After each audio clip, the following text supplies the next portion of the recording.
Egyptian Kahk cookies are basically these soft, milky cookies stuffed with pistachio and honey. I honestly just care about the powdered sugar on top.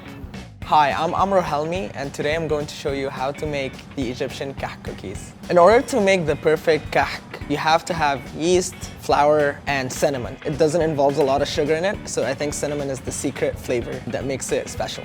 We make kahk cookies only once a year. Right after Ramadan, we have feast, and basically this is the most magical time of the year, and we just eat milky cookies stuffed with pistachio and covered with sugar. These kahk cookies not just cookies. They're home, their mom, their dad, their friends, their family, they're everything. They're a very special moment in life. How can you say no to this? While the dough rests, let's move on to the pistachio and honey. We want to be able to get the ghee and the flour to a brown, goldish color. It should smell really nutty. Then we add the sesame and the honey, and we just want to keep stirring it until it's thick.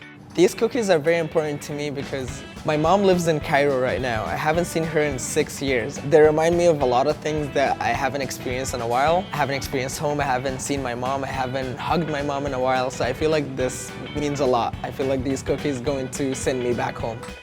I remember my mom used to not let me and my twin sister help her make cookies because they used to always be a really wrong shape, and she always hated the fact that it would ruin the design. So I remember she eventually let us make them, and she would make 2 different plates, one her designs and one mine and my sister's designs. At restaurants and shops, you can find these kahk cookies designed really cute and super fancy, but at home we just keep it simple. There's this specific tool that they use to design, but if you don't have it, you can always use a fork and just keep it simple. And my favorite part ever is the powdered sugar. The cinnamon and the powdered sugar, they make a perfect combination.